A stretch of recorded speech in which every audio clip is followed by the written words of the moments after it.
Here are some more ideas to help you make your own nature videos. Some of these I've done myself and others I haven't, but think would be really cool. Let's get into it. Okay, so this one is called Seasonal Behavior and Migration Journeys. Now that can sound like a mouthful, and it is a bit of an umbrella idea. But what it means is that you film the same subject at roughly the same time of day in the same location every month or every season, and you follow them over the course of a year. So you can track how their behavior changes when they are active, if they are breeding, if they have young, how they interact with other animals around them, if they are migrating through your area. It's just a really great way of documenting changes over time, and it works whether you are filming wildlife or even plants. So, for example, say you want to do a time lapse of flowers blooming. You could take a camera out into a field, set up a tripod point, the camera at a patch of wildflowers, and then just leave the camera running and come back in a few months' time and check it and see how that progressed. It's just a really great way of showing changes over time. You don't need any fancy equipment, and it's also an easy way to learn about the natural world, because by tracking subjects over time, you will start to understand their behaviors and learn what might happen next. One of my favorite examples of this kind of filmmaking was actually from a channel, and it's called A Year in the Life of a Salmon.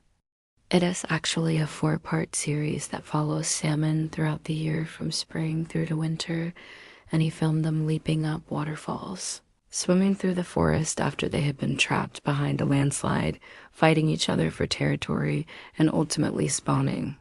It's incredible footage, and it really captures these beautiful fish in their natural habitat.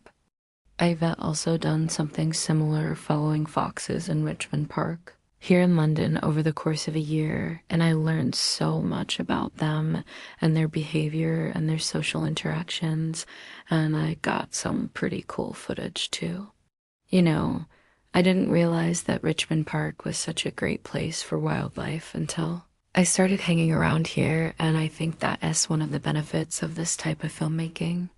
By spending so much time with your subject and their environment, you start to get a real sense of the area and its history and how everything fits together. Of course, you can use this technique for more than just animals.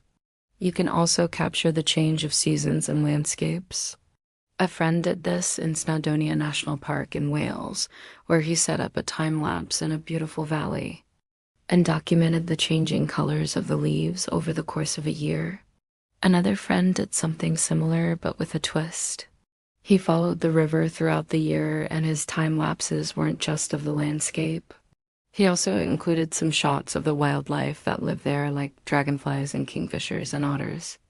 It is a great example of how this technique can work for lots of different subjects and in lots of different places. Now, of course, not all of us live near national parks and areas of outstanding natural beauty, but the fact is that wildlife is everywhere, even in urban areas like where I live here in London. So if you spend enough time looking around, you will find things to film and photograph. And it doesn't have to cost you anything either. As long as you have a camera, then you're good to go. But if you do want to invest a little bit of money, then I would recommend getting yourself a tripod, as this will allow you to set up the shot and then leave it and come back later. Or alternatively, you could just hand hold the camera like I do. But if you do that, then you do need to be careful to keep the camera nice and steady.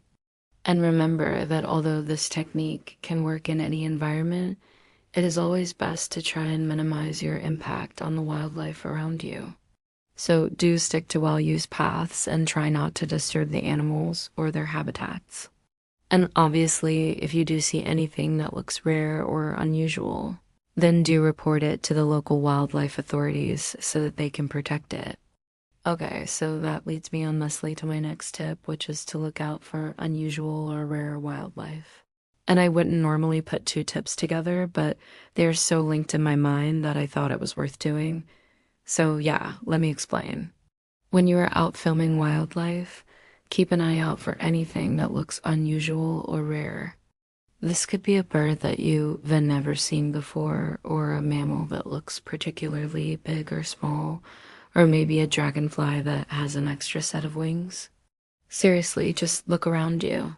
There's so much weird stuff out there, and a lot of it is quite rare. I mean, just think about this. Here in the UK, we have red squirrels, grey squirrels, bank voles, field voles, wood mice, common mice, harvest mice, brown rats, Norway rats, pygmy shrews, common shrews, and so on. I mean, who would have thought that there were so many different types of voles? So yeah, when you're out filming, try and identify the species that you're filming. If you cut and then take a photo and post it on a forum and ask someone to help you, the more that you learn about the wildlife around you, the more that you will start to notice the small details, and the more you will start to pick up on the signs of unusual wildlife. And once you've got the knack, you'll never stop seeing it everywhere.